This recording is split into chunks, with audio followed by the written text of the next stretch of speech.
군주론 니콜로 마키아벨리 1513년. 책의 속표지에 저자인 마키아벨리에 대한 소개가 있습니다. 1469년 피렌체에서 토스카나 귀족 가문의 후손이자 법학 박사인 베르나르도의 맏아들로 태어났다. 7세 때부터 라틴어를 배워 고전을 읽었고 특히 고대 그리스 사상가들의 글을 탐독했다. 1498년 6월에는 피렌체 제2서기국 서기가 되었고 이후 외교 업무를 담당하면서 프랑스, 신성 로마 제국 등 여러 지역에 파견되었다. 파견지에서 많은 인물을 만났는데 특히 체사레 보르자에게 강렬한 인상을 받았다. 이 책의 모델이기도 한 그의 냉혹한 모습을 통해 마키아벨리는 정치와 권력의 속성을 깊이 인식하고 이탈리아의 현실을 냉철한 시선으로 바라보기 시작했다. 1512년 피렌체 공화정이 몰락하고 메디치 가문의 정권을 잡자 마키아벨리는 관직을 박탈당했다. 이듬해에는 반란 음모에 연루되어 고문을 받고 투옥되었다. 교황 레오 10세 선출을 기념하는 대사면으로 겨우 풀려난 뒤에는 피렌체 남쪽의 농장에 머물면서 지필에 몰두했고 1513년에 군주론 초고를 완성했다.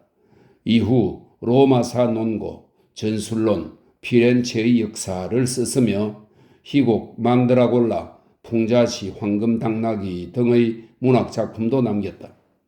감옥에서 나온 뒤 관직에 복귀하려고 애를 썼지만 번번이 좌절했다. 그런 노력의 일환으로 군주론을 로렌초 데 메디치에게 헌정했으나 당시에는 아무런 관심을 끌지 못했다. 1527년 5월 정권이 바뀐 뒤에도 끝내 뜻을 이루지 못한 그는 결국 그해 6월에 급성 복막염으로 숨을 거두었다. 마키아벨리에 대한 평가는 악의 교사와 근대 정치 사상의 선구자에서 보이듯 극단적으로 엇갈린다. 하지만 그가 무척 독창적인 인물이었다는 점은 모두 인정한다. 그의 묘비에는 이 혁명적인 사상가에게 어울리는 문구가 새겨져 있다. 어떤 찬사도 그의 이름과 견줄 수 없다. 머리글로 헌사가 있습니다. 헌사, 니콜로 마키아벨리가 위대하신 로렌초 데 메디치께 인사를 드립니다. 군주에게 은혜를 얻으려는 사람들은 대부분 자신이 가진 귀중한 것이나 군주가 좋아할 만한 것을 가지고 군주를 아련하려 합니다. 따라서 말, 무구, 금실, 직물, 보석을 비롯해 군주의 위엄에 걸맞은 장식물을 군주에게 선물합니다. 저 또한 전하께 헌신한다는 증거를 보여드리면서 저 자신을 바치고 싶은데 제가 가진 것 중에서 위대한 인물들의 행위에 대한 지식만큼 귀중하고 가치 있는 것을 찾지 못했습니다. 옛 일을 기록한 책을 꾸준히 읽고 근래의 사건을 경험하면서 쌓은 지식입니다. 이제 저는 오랫동안 근면하게 연구하고 검토한 내용을 얇은 책으로 정리해서 전하께 올립니다. 비록 전하께 바치기에는 부족한 책이지만 그럼에도 오랫동안 불평과 위험을 숱하게 겪으면서 제가 알게 된 모든 지식을 전하께서 아주 짧은 시간 안에 이해하도록 해드리는 것보다 더 큰 선물을 드릴 수 없다는 점을 고려하시어 자애로이 받아주시리라고 믿습니다. 많은 사람이 과장된 문장이나 화려하고 웅장한 표현 또는 어색한 수식이나 장식으로 자신의 글을 꾸미지만 저는 그렇게 하지 않았습니다. 이 책으로 영광을 얻으려는 생각은 없으며 단지 소재의 다양성과 주제의 중요성만으로 가치를 인정받고 싶었기 때문입니다. 신분이 낮고 비천한 자가 감히 군주의 통치를 논하며 정리한다고 해서 주제넘은 일이라고 치부되지 않기를 바랍니다. 왜냐하면 풍경을 묘사하려는 사람이 산과 높은 곳의 본 모습을 파악하고자 평지로 내려가고 낮은 곳의 본 모습을 보기 위해 높은 산 위에 올라가는 것처럼 민중의 본 모습을 제대로 알기 위해서는 군주가 되어야 하며 군주의 본 모습을 이해하기 위해서는 민중이 되어야 하기 때문입니다.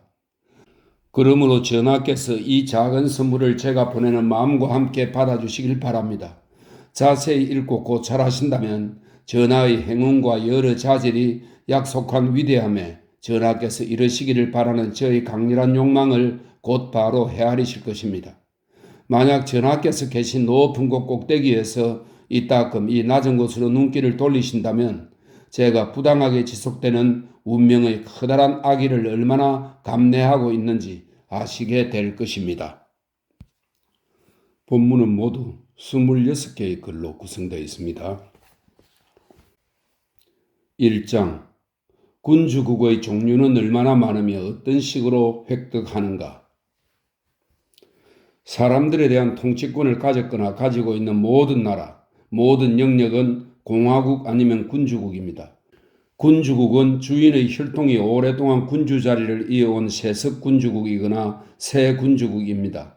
새 군주국은 프란체스코 스포르차의 밀라노가 그렇듯이 완전히 새롭게 태어난 나라이거나 스페인 국왕이 통치하는 나폴리 왕국처럼 세습 국가의 군주가 새로 획득해서 영토의 일부로 덧붙인 지역입니다. 그렇게 편입된 나라 중에는 한 명의 군주 아래에서 살아가는데 익숙한 곳들도 있고 자유롭게 사는데 익숙한 곳들도 있습니다. 이런 영토는 누군가의 무력이나 자신의 무력으로 얻을 수 있으며 행운 또는 역량으로 획득합니다. 2장 세습군주국에 대하여 저는 공화국에 대한 논의를 하지 않으려고 합니다. 다른 곳에서 충분히 논의했기 때문입니다. 단지 군주국에 대해서만 이야기하려 하는데 앞에서 말씀드린 날실대를 짜면서 진행할 것이며 군주국을 어떻게 통치하고 유지할 수 있는지 논의할 것입니다. 군주의 혈통에 익숙한 세습 군주국은 새 군주국보다 나라를 유지하는 어려움이 훨씬 적습니다. 군주가 선조의 질서를 위배하지 않으면서 우발적인 일에 적절히 대처하는 것만으로도 충분하기 때문입니다. 그러므로 만약 군주가 평범한 능력만 갖고 있다면 이례적으로 강력한 힘이 빼앗지 않는 한 언제나 권력을 유지할 것입니다. 만에 하나 권력을 빼앗긴다 해도 정복자에게 불행이 닥치면 되찾을 수 있습니다. 예를 들어 우리 이탈리아에는 페라라 공작이 있는데 그 나라에서 오래 통치하지 않았더라면 1484년 베네치아인들의 공격이나 1510년 교황 율리우스의 공격을 견뎌내지 못했을 것입니다. 세습군주는 사람들을 괴롭힐 이유가 적고 그럴 필요도 거의 없기에 더 많은 사랑을 받을 수 있으며 도를 벗어난 정오를 받지 않는다면 자연스럽게 사람들의 호감을 얻습니다. 이렇게 나라가 오랫동안 유지되다 보면 혁신을 해야 할 이유와 기억은 사라져 버립니다. 변화는 언제나 다른 변화를 초래할 구실을 남기기 때문입니다. 3장 혼합군주국에 대하여 하지만 새 군주국은 어려움을 겪을 수밖에 없습니다. 먼저 완전히 새롭게 생겨난 것이 아니라 신체의 일부처럼 덧붙여졌을 때 그것을 혼합군주국이라 부를 수 있지요. 그런 형태의 군주국이 가진 자연적 어려움 때문에 변화가 일어납니다. 사람들은 자신의 처지가 지금보다 나아질 것이라고 믿으면 기꺼이 군주를 바꾸려 하고 그런 믿음으로 무기를 들어 군주에게 대항합니다. 하지만 이는 자기 기만입니다. 나중에 더 나빠진 상황을 경험하기 때문이죠. 이런 일은 자연적이고 통상적인 필연성에서 비롯되는데 새 군주는 자신의 군대를 동원해서 사람들에게 피해를 줄 수밖에 없으며 그 지역 주민들은 국가가 정복당할 때 수반하는 모욕을 느낄 수밖에 없습니다. 그리하여 당신은 군주국을 점령하는 과정에서 피해를 끼친 모든 사람을 적으로 돌리게 될 뿐만 아니라 자신이 동원한 사람들 전부와도 친구 관계를 유지할 수 없습니다. 그들이 처음에 품었던 기대가 충족될 만큼 대가를 돌려줄 수 없기 때문입니다. 그렇다고 해서 감사하게 여겨야 하는 사람들에게 강력한 약을 쓸 수 없습니다. 군사력이 강하다 하더라도 한 지역에 들어가려면 그곳 주민들에게 호의를 얻어야 하니까요. 그런 이유로 프랑스의 루이 12세는 밀라노를 단숨에 점령했다가 곧바로 잃었습니다. 처음에는 루도비코가 자기의 군대만으로도 충분히 그에게서 나라를 빼앗을 수 있었습니다. 루이에게 성문을 열어주었던 민중이 이후 기대했던 복지를 누릴 수 없으며 그에게 속았다는 것을 깨닫자 또는 새 군주의 괴롭힘을 견디지 못했기 때문입니다. 그리고 봉기했던 지역을 두 번째로 점령하면 쉽게 잃지 않는다는 것도 분명한 사실입니다. 백성의 봉기를 경험한 군주는 자신을 지키기 위해 범죄자들을 처벌하고 의혹을 밝히며 취약한 부분에 대비하면서 전보다 무자비해지기 때문입니다. 그러므로 프랑스에게 밀라노를 빼앗을 때 처음에는 루도비코 공작 같은 사람이 국경선에서 소동을 일으키는 것만으로 충분했지만 나중에는 온 세상이 프랑스 군대에 대항하고 나서야 비로소 그들을 몰아낼 수 있었습니다. 이는 위에서 말한 이유로 일어났던 일입니다. 어쨌든 프랑스 왕은 두 차례에 걸쳐 밀라노를 잃었습니다. 첫 번째 일반적인 이유에 대해서는 이미 논의했습니다. 이제 두 번째 이유를 논의하면서 프랑스 왕이 어떤 대책을 세웠는지, 그와 같은 처지에 놓인 사람이 새로 얻은 군주국의 지배권을 유지하려면 프랑스가 한 것과 달리 어떤 대책을 세울 수 있는지 살펴보는 일만 남았습니다. 그러니까 말씀드리자면 군주가 새로 획득해서 옛 영토에 덧붙여지는 나라들은 같은 언어를 사용하는 동일한 지역일 수도 있고 그렇지 않을 수도 있습니다. 동일한 지역이라면 영토를 유지하기가 무척 쉽고 특히 그곳 사람들이 자유롭게 사는데 익숙하지 않다면 더더욱 그러합니다. 그들을 통치하던 군주의 혈통을 없애는 것만으로도 그 지역을 확실하게 지배할 수 있습니다. 그 밖의 일은 옛 상태를 유지하게 해주고 만약 관습의 차이마저 없다면 사람들은 평온하게 살아갈 것입니다. 아시다시피 프랑스와 아주 오랫동안 함께했던 보르고뉴, 브르타뉴, 가스코뉴, 노르망디가 그랬습니다. 그리고 언어가 조금 다르더라도 관습이 비슷하면 사람들은 지금의 처지를 쉽게 용인합니다. 따라서 그런 지역을 획득해 유지하려는 사람은 두 가지를 지켜야 하는데 하나는 옛날 군주의 혈통을 없애는 것이고 다른 하나는 기존의 법률이나 조세제도를 바꾸지 않는 것입니다. 그러면 머지않아 옛 군주국은 새 나라와 완벽하게 한 몸이 될 수 있습니다. 하지만 언어, 관습, 제도가 다른 지역을 정복하면 어려움을 겪게 됩니다. 그 지역의 지배권을 유지하기 위해서는 커다란 행운이 따라야 하며 부단히 노력해야 합니다. 가장 확실하면서도 실질적인 대책 중 하나는 군주가 직접 그곳에 가서 거주하는 것입니다. 그렇게 하면 통치권을 더욱 견고하게 확립하고 오랫도록 유지할 수 있습니다. 튀르크의 술탄이 그런 식으로 그리스를 통치했던 것처럼 말입니다. 만약 그가 그곳에 거주하지 않았다면 어떤 조처를 한다 해도 지배권을 유지할 수 없었을 것입니다. 직접 살고 있으면 혼란이 벌어졌을 때 곧바로 대처할 수 있지만 그렇지 않다면 일이 커진 뒤에나 알 수 있어서 적절한 해결책을 마련하기가 어렵기 때문입니다. 또한 군주가 살고 있으면 관리들이 함부로 약탈할 수 없으며 신민은 가까이 있는 군주에게 호소할 수 있다는 점을 만족스럽게 여길 것입니다. 따라서 군주에게 순응하는 사람들은 군주를 더욱 사랑하게 되고 군주에 맞서려는 사람들은 군주를 더욱 두려워하게 될 것입니다. 그런 나라는 외부 세력이 쉽게 공격할 수 없습니다. 따라서 군주가 직접 그곳에 거주하면 영토를 쉽게 잃지 않을 것입니다. 다른 대책은 한두 곳에 식민을 보내어 그 나라를 속박하는 것입니다. 그렇게 하지 않으면 그곳에 대규모의 병력을 배치해야 합니다. 식민을 보내는 일에는 돈이 많이 필요하지 않습니다. 따라서 군주는 돈 한 푼 들지 않거나 적은 비용으로 사람을 보내고 그들을 유지할 수 있습니다. 물론 새 주민들에게 농토와 집을 주는 과정에서 원래 살던 사람들이 피해를 볼 수 있지만 그런 사례는 극소수일 뿐입니다. 그리고 피해를 당한 사람들은 가난한 데다 흩어져 있기 때문에 절대로 군주를 해할 수 없습니다. 다른 사람들은 피해를 당하지 않았기 때문에 조용히 있을 것이며 한편으로는 자기들에게 그런 일이 미칠까봐 두려워하면서 실수하지 않도록 조심할 것입니다. 결론적으로 말씀드리면 식민들을 보내는 것은 비용이 들지 않고 무엇보다 충실하면서 그 지역에 피해를 덜 주는 방법입니다.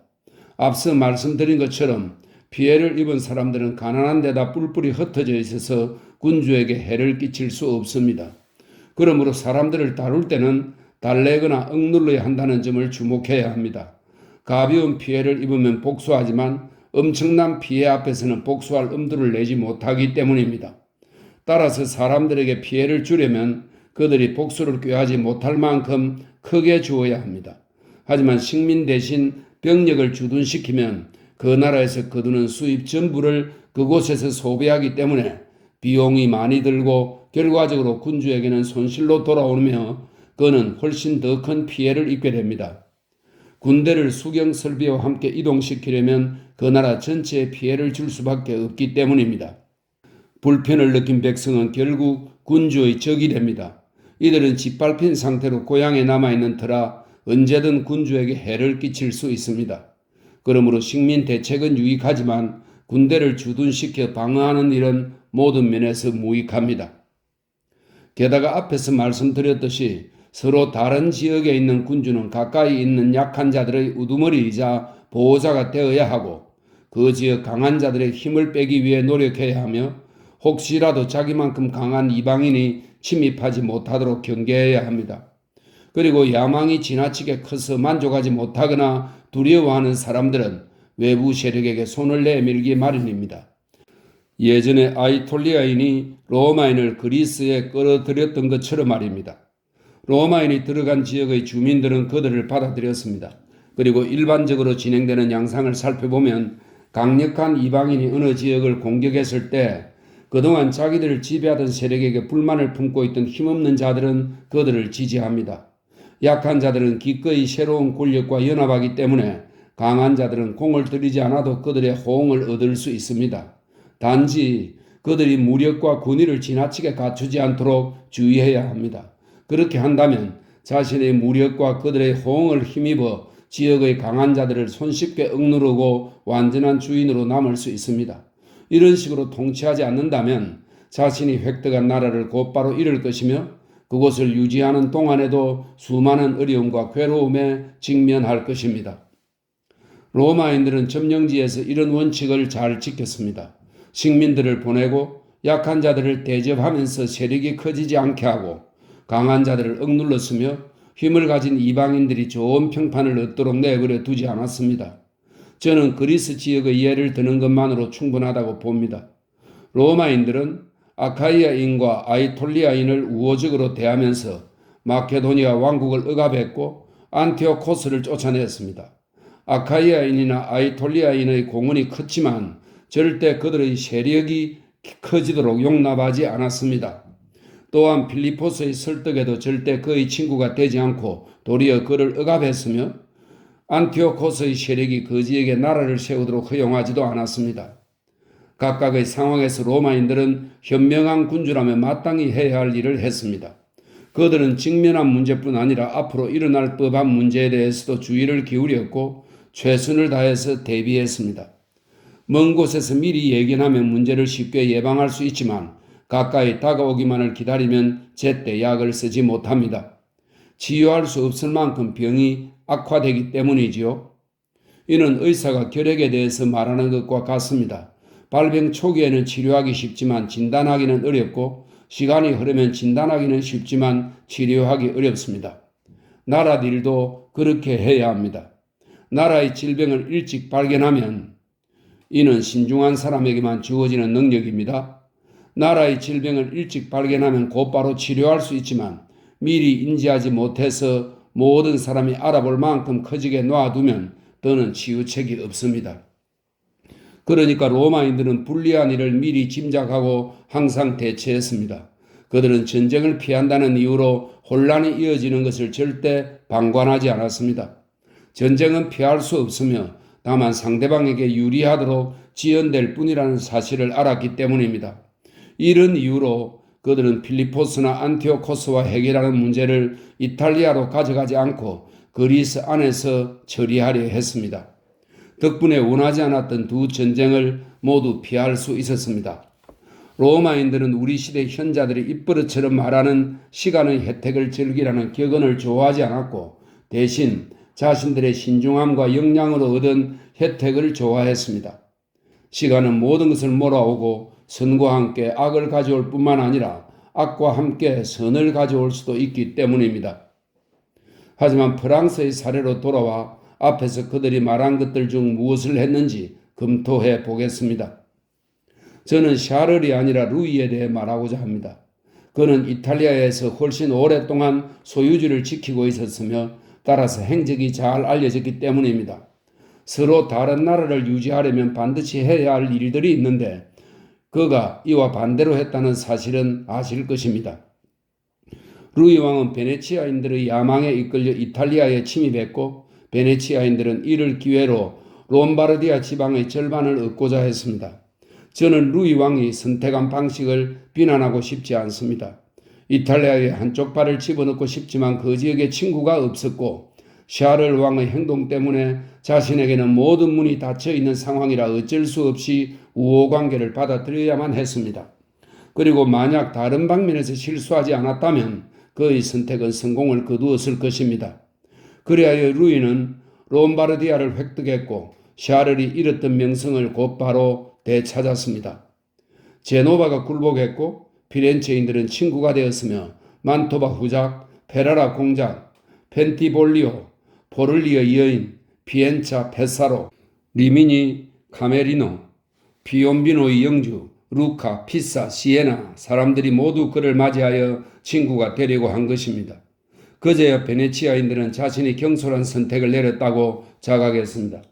그들은 롬바르디아에서 두 지역을 얻기 위해 루이 왕을 이탈리아 영토 3분의 2에 해당하는 지역의 영주로 만들었던 것입니다. 만약 루이 왕이 위에서 말한 규칙을 준수하고 자기의 모든 친구들, 즉 대부분 약한 데다 누구는 교황청을 누구는 베네치아를 두려워하여 언제나 자기에게 의지해야 하는 자들을 안전하게 보호했다면 별다른 어려움 없이 이탈리아에서 명성을 유지할 수 있었을 것입니다. 또한 그들의 도움을 받아서 그곳에 남아있는 강한 세력들로부터 자신을 안전하게 지킬 수 있었을 것입니다. 하지만 그는 밀라노에 처음 들어가자마자 정반대로 했으니 교황 알렉산드르가 로마냐 지방을 차지할 수 있도록 도와준 것입니다. 그런 결정 때문에 자신의 품속으로 뛰어들었던 자들 그리고 친구들과 멀어짐으로써 스스로 약하게 만들었고 또 커다란 군의를 가진 정신적 권력에 세속적 권력까지 덧붙여 줌으로써 교황청을 강력하게 만들었다는 것을 그는 깨닫지 못했습니다. 첫 번째 실수를 한 뒤에는 실수를 거듭할 수밖에 없었으니 그는 알렉산데르의 야망을 저지하고 교황이 토스카나의 주인이 되지 못하도록 막기 위해 이탈리아로 올 수밖에 없었습니다. 교황청을 강하게 만들고 친구들을 잃었지만 그는 여기서 멈추지 않고 나폴리 왕국을 원했으며 그곳을 스페인 왕과 나누었습니다. 자신이 최고 결정권자였던 곳에 동료를 불러들였는데 결과적으로는 그 지역의 야심가들과 자신에게 불만을 가진 사람들의 의지할 대상을 만들어준 셈입니다. 또한 자신에게 조공을 바칠 왕을 그 왕국에 남겨둘 수 있었지만 결국 그를 끌어내리고 도리어 자신을 쫓아낼 수 있는 자를 끌어들였습니다. 영토를 얻으려는 욕망은 지극히 자연스럽고 정상적인 마음입니다. 능력 있는 사람이 그렇게 하려고 하면 칭찬을 받거나 적어도 비난은 받지 않습니다. 하지만 능력이 없는데도 어떻게 해서든지 영토를 얻으려고 하면 오류를 범할 수밖에 없고 사람들의 비난을 면치 못합니다. 그러므로 만약 프랑스가 자신의 힘으로 나폴리를 공격할 수 있었다면 응당 그렇게 했어야 합니다. 만약 할 수 없었다면 분할하지 말았어야 합니다. 그리고 베네치아와 롬바르디아를 나누기로 한 결정은 이를 계기로 이탈리아에 발을 들여놓았기 때문에 용서받을 만하지만 그 일은 그런 필연성만으로 용서받을 수 없기 때문에 마땅히 비난을 받아야 합니다. 그러니까 루이는 다음과 같이 5가지 오류를 범했습니다. 약한 자들을 억누른 것, 이탈리아에서 강한 자에게 힘을 실어준 것, 이탈리아에 아주 강력한 이방인을 끌어들인 것, 그곳에 와서 거주하지 않은 것, 거기에 식민을 보내지 않은 것입니다. 그런데 만약 6번째 오류, 즉 베네치아의 영토를 빼앗는 오류를 범하지 않았다면 그가 살아있는 동안에는 이런 일들로 피해를 당하지 않았을 것입니다. 만약 교황청을 강력하게 만들지 않았고 이탈리아에 스페인을 끌어들이지 않았다면 베네치아를 억누르는 일은 합리적이며 합당한 처사였을 것입니다. 하지만 처음 2가지 정책을 피하지 않은 이상 베네치아의 파멸을 용납하지 말았어야 했습니다. 베네치아는 강하기 때문에 언제나 롬바르디아에서 다른 자들을 멀리 떼어놓을 수 있었을 것이며 자신이 그곳의 주인이 되지 않고서는 다른 자들의 개입을 허용하지 않았을 것입니다. 그리고 다른 자들은 그것을 프랑스로부터 빼앗아 베네치아에 주려고 하지 않았을 것이며 또 둘을 상대로 맞서 싸울 용기도 없었을 것입니다. 만약 누군가가 루이 왕은 전쟁을 피할 생각으로 알렉산데르 교황에게 로마냐를 양보했으며 스페인에게 나폴리 왕국을 양보했다고 말한다면 저는 전쟁을 막는다는 이유로 혼란이 일어나는 것을 내버려 두지 말아야 한다고 대답하겠습니다. 전쟁이란 피할 수 있는 것이 아니라 단지 자신에게 불리한 방향으로 지연될 뿐이기 때문입니다. 그리고 만약 다른 사람들이 루이 왕이 자기 결혼을 무효로 하는 것과 루 왕의 추기경 모자에 대한 대가로 교황을 위해 그런 일을 하면서 맺은 약속을 동기로 제시한다면 저는 군주의 신의에 대해 그리고 신의를 어떻게 지켜야 하는지는 이후에 말한 내용으로 대답하겠습니다. 그러니까 루이 왕은 영토를 얻고 유지하려는 사람들이 시행한 정책들을 하나도 따르지 않았기 때문에 롬바르디아를 잃었습니다.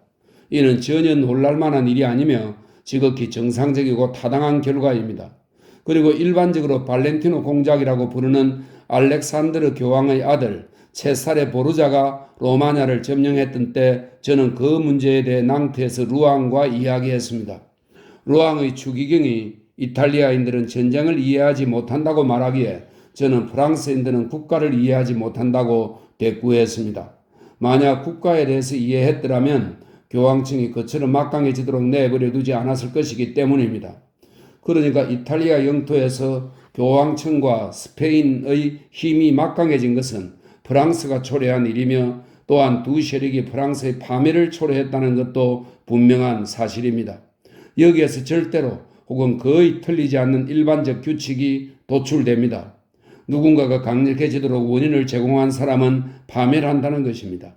막강한 힘은 그의 도움을 힘입어 신중함이나 무력으로 생겨나는데 둘 다 강력해진 사람이 의혹의 대상으로 여기는 것이기 때문입니다. 4장 알렉산드로스가 정복한 다리우스의 왕국은 왜 그가 죽은 뒤 후계자들에게 맞서 반란을 일으키지 않았는가? 새로 획득한 나라를 지키는데 어떤 어려움이 있는지 고려해보면 놀라지 않을 수 없습니다. 알렉산드로스 대왕은 불과 몇 년 안에 아시아의 주인이 되었고 넓은 지역을 점령하자마자 곧바로 사망했습니다. 따라서 정복당한 모든 나라가 반란을 일으키는 것이 당연해 보였습니다. 그럼에도 불구하고 알렉산드로스의 후계자들은 나라의 통치권을 유지했습니다. 다만 자신들의 야망 때문에 내부적으로 어려움을 겪었을 뿐입니다. 저는 우리가 기억하는 군주국들은 서로 다른 두 가지 방식으로 통치되었다고 대답하겠습니다. 그러니까 한 명의 군주와 다른 하인들, 즉 군주의 은혜를 입고 허락을 받아 관리자가 된 뒤 군주를 보좌하는 사람들이 통치하거나 한 명의 군주와 제후들, 즉 주인의 은혜가 아니라 혈통을 기반으로 오랫동안 지위를 세습해온 사람들이 통치합니다. 제후들은 자신을 주인으로 인정하고 자연스럽게 충성하는 고유의 신민과 영토를 갖고 있습니다. 한 명의 군주와 하인들이 통치하는 나라에서 군주는 좀 더 큰 권위를 갖고 있는데 다스리는 영토 안에는 그보다 높다고 인정받는 사람이 없기 때문입니다. 사람들이 군주 외의 누군가에게 복종하는 이유는 그가 관리자나 공직자이기 때문일 뿐 그에게 특별한 애정을 갖고 있지는 않습니다. 두 가지 서로 다른 통치의 예를 우리 시대에서 찾자면 튀르크의 술탄과 프랑스의 왕이 있습니다. 튀르크 술탄의 군주국 전체는 한 명의 주인이 통치하며 다른 사람들은 모두 그의 하인입니다. 그는 왕국을 산자코로 나누고 거기에 서로 다른 행정관들을 임명하는데 자기 마음대로 그들을 바꾸거나 다른 곳으로 보냅니다. 이에 반해 프랑스 왕은 오랫동안 자리를 지켜온 수많은 영주의 무리 한가운데에 있으며 그들은 자기 영토에서 시민들에게 인정과 사랑을 받고 있습니다. 또한 그들에게는 세습된 특권이 있는데 아무리 왕이라 해도 위험을 감수하지 않고는 그것을 빼앗을 수 없습니다. 그러므로 두 유형의 나라를 고찰해 본 사람은 다음과 같은 사실을 발견할 것입니다. 튀르크 술탄의 나라는 점령하기 어렵지만 일단 점령한 뒤에는 유지하기 쉬우며 반대로 프랑스 같은 나라는 점령하기는 쉽지만 유지하기는 무척 어렵습니다. 튀르크 술탄의 왕국을 점령하기 어려운 이유는 제후들이 외부 세력을 끌어들일 가능성이 없고 술탄 주위의 신하들이 반란을 일으켜 외세가 정복하기 쉬운 상태에 놓이는 상황을 기대할 수 없기 때문입니다. 그 이유는 앞서 말씀드렸습니다. 그들은 모두 노예이며 강요를 받고 있기에 쉽사리 타락시킬 수 없습니다. 만약 타락하더라도 앞서 살펴본 이유로 그들은 민중을 이끌 수 없기에 별다른 이득을 바라기 어렵습니다. 따라서 튀르크 술탄을 공격하는 사람은 단결된 세력과 부딪혀야 한다는 것을 고려해야 하며 상대방의 혼란보다 자신의 무력에 희망을 두어야 합니다. 그렇지만 일단 승리해서 다시 군대를 일으킬 수 없을 정도로 짓밟았다면 이후에는 군주의 혈통 외에 걱정거리가 없습니다. 그 혈통이 사라지면 다른 사람들은 민중의 신임을 얻지 못하므로 두려워할 자가 없습니다. 그리고 승리자는 이전까지 그들에게 희망을 품을 수 없었던 것처럼 승리 후에는 그들을 두려워할 이유가 전혀 없습니다. 프랑스처럼 통치되는 왕국에서는 정반대입니다. 왕국의 제후 중 일부를 같은 편으로 만들면 당신은 쉽게 그곳을 쳐들어갈 수 있습니다. 언제나 현실에 만족하지 못하는 자들과 혁신을 바라는 자들이 있기 때문입니다. 그들은 앞에서 말씀드린 이유로 당신에게 나라의 길을 열어주고 당신이 쉽게 승리를 거둘 수 있도록 도와줍니다. 하지만 훗날 그것을 유지하려고 할 때는 당신을 도와준 자들이나 당신이 억압한 자들 때문에 많은 어려움을 겪습니다. 군주의 혈통을 소멸시키는 것만으로는 충분하지 않습니다. 새로운 변화의 우두머리가 되려 하는 영주들이 남아있기 때문입니다. 그들을 만족시킬 수도 없고 소멸시킬 수도 없으므로 언제든지 계기만 있으면 그 나라를 잃을 것입니다. 다리우스의 나라가 어떤 식으로 통치되었는지 살펴보면 튀르크 술탄의 왕국과 비슷한 점을 발견하실 것입니다. 따라서 알렉산드로스는 전면 공격을 감행하고 평야를 피해야 했습니다. 전쟁이 끝나고 다리우스가 죽었기 때문에 알렉산드로스는 위에서 논의한 이유로 안전하게 나라를 유지할 수 있었습니다. 만약 알렉산드로스의 후계자들이 단합했다면 이후로도 편안하게 권력을 누릴 수 있었을 것입니다. 스스로 일으킨 혼란 외에는 왕국에 별다른 일이 없었기 때문입니다. 하지만 프랑스처럼 조직된 나라는 그런 방식으로 평온하게 점령할 수 없습니다. 그러기에 스페인, 프랑스, 그리스에서는 로마에 대한 반란이 빈번하게 일어났습니다. 영토에 많은 군주국이 있었기 때문입니다. 이 나라들에 대한 기억이 지속되는 동안 로마인들은 이 지역을 확실하게 장악하지 못했습니다. 하지만 기억이 사라진 뒤에는 지배꾼의 힘과 영속성을 바탕으로 확고한 소유자가 되었습니다. 그리고 로마인들도 훗날 자기들끼리 싸우게 되었을 때 각자가 장악한 지역에서 얻은 권위에 따라 그곳을 이끌었습니다. 그 지역들은 옛 주인의 혈통이 소멸했기 때문에 로마인들 외의 권력을 인정하지 않았습니다.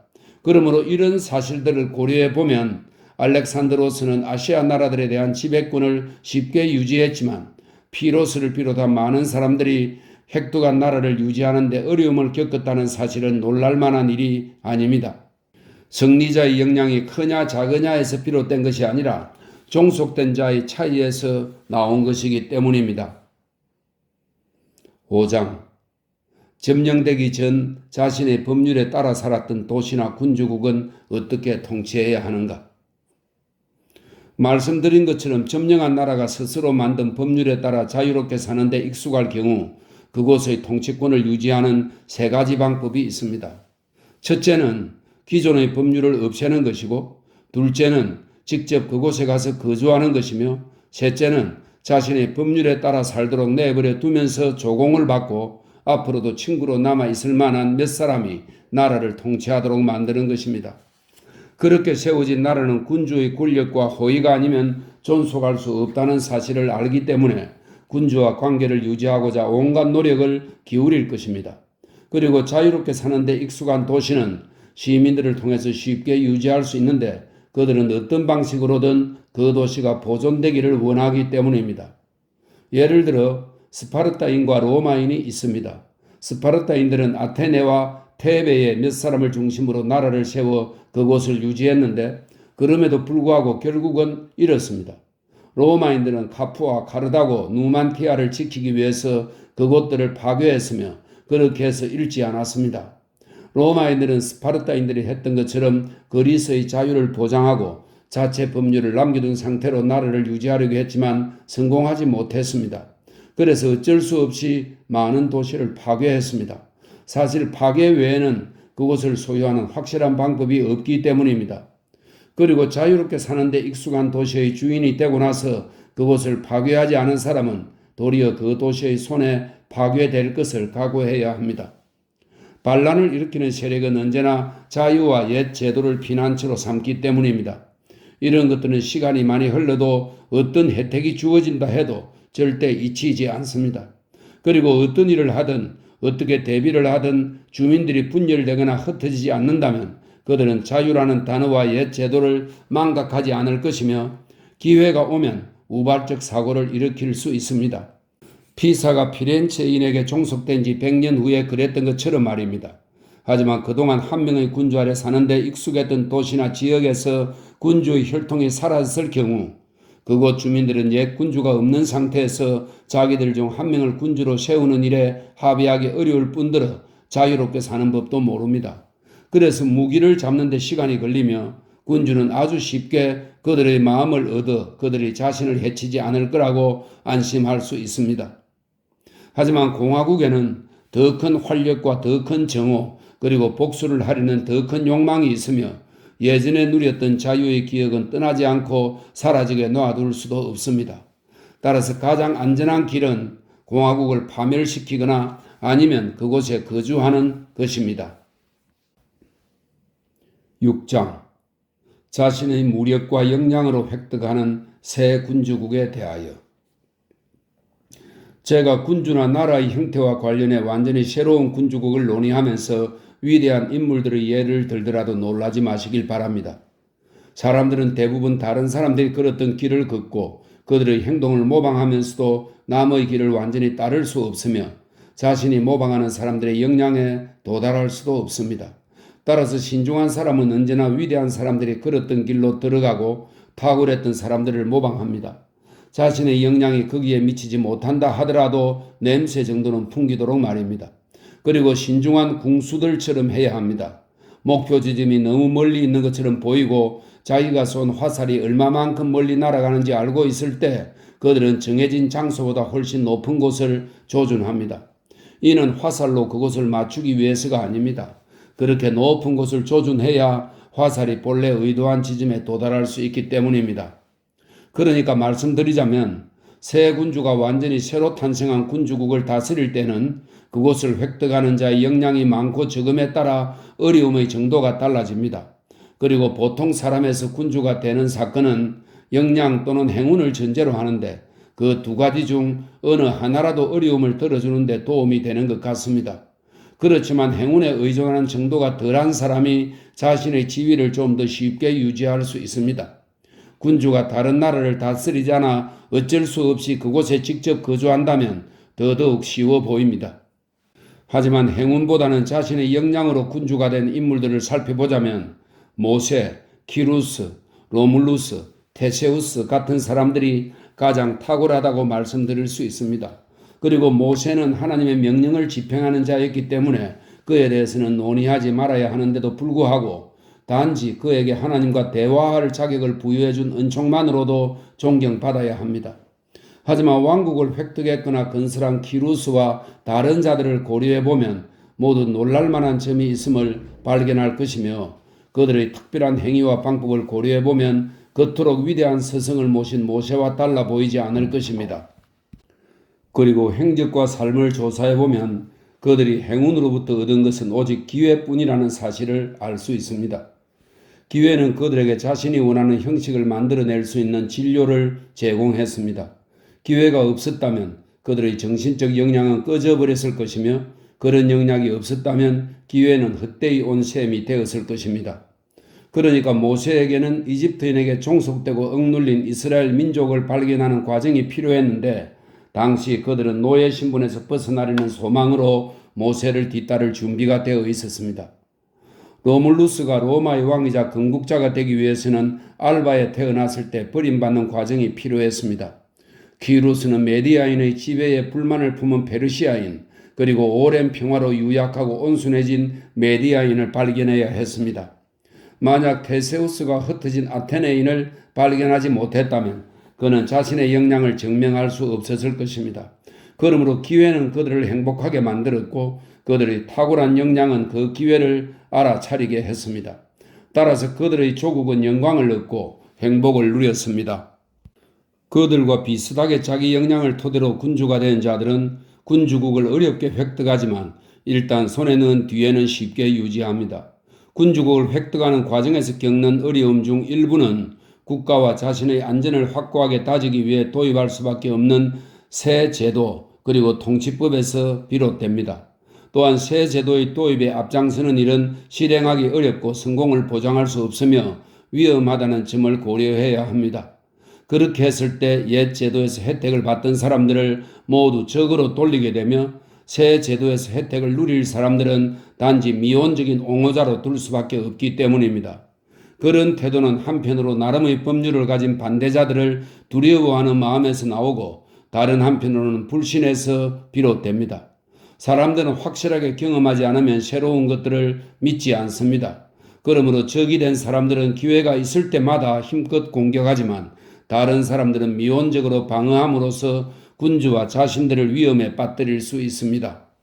그러므로 이 부분을 잘 논의하려 한다면 그런 개혁자들이 자기 힘으로 서 있는지 아니면 다른 사람들에 의존하는지, 말하자면 자신들의 과업을 수행하기 위해 부탁해야 하는지 아니면 강요할 수 있는지를 검토해야 합니다. 전자의 경우 언제나 나쁘게 끝나고 어떠한 일도 수행하지 못하지만 자기 힘에 의존하고 누군가에게 강요할 수 있으면 위험에 처하는 경우가 드물지요. 이런 이유로 무장한 예언자들은 모두 승리했고 무장하지 않은 예언자들은 파멸했던 것입니다. 왜냐하면 앞에서 말씀드린 것 외에도 민중의 본성은 쉽게 변하기 때문입니다. 그들에게 어떤 것을 설득하기는 쉽지만 설득한 바를 계속 유지하도록 하기는 어렵습니다. 그러므로 그들이 더 이상 믿지 않는다면 그들이 믿도록 강요할 수 있어야 합니다. 만약 모세, 키루스, 테세우스, 로물루스가 무장하지 않았더라면 그들은 자신이 세운 제도를 민중이 오랫동안 준수하도록 만들 수 없었을 것입니다. 우리 시대에 지롤라모 사부나룰라 수도자가 그랬던 것처럼 말입니다. 그는 대다수가 자신에 대한 믿음을 거두기 시작하자 결국 자신의 새 제도 안에서 몰락했습니다. 신뢰를 얻었던 자들을 확고하게 잡아두거나 믿지 않는 자들이 믿게 만들 방법을 찾지 못했기 때문입니다. 그런 개혁자들은 모두 추진 과정에 커다란 어려움과 위험을 겪게 되며 이를 역량으로 극복할 필요가 있습니다. 하지만 시련을 극복하고 자신의 자질을 질투하는 자들을 없애서 사람들에게 존경을 얻으면 이후에는 힘있고 안전하고 명예로우며 행복한 지도자로 남게 됩니다. 그렇게 유명한 사례에다 덜 알려진 사례를 덧붙이고 싶습니다. 하지만 그것 역시 잘 알려진 일들과 어느 정도 어울리며 비슷한 경우의 예로 삼기에도 충분하다고 봅니다. 바로 시라쿠사의 히에른입니다. 그는 보통 사람에서 시라쿠사의 군주가 되었습니다. 게다가 기회 말고는 행운으로부터 얻은 것이 전혀 없습니다. 억압당하고 있던 시라쿠사 사람들은 그를 사령관으로 선출했으며 그는 자신이 군주의 자리에 오를 만한 자격이 있음을 입증했습니다. 그는 보통 사람의 운명에 따라 살 때도 대단한 역량을 발휘했으며 그에 대해 쓴 사람은 왕국만 없을 뿐 그는 통치자로서 부족한 점이 전혀 없었다라고 했습니다. 그는 옛 군대를 없애고 새로 조직했으며 옛 동맹을 버리고 새 동맹을 맺었습니다. 덕분에 동맹과 군대라는 토대 위에 건물을 세울 수 있었습니다. 이런 이유로 그는 무척 힘들게 권력을 얻었지만 별다른 어려움 없이 유지했습니다.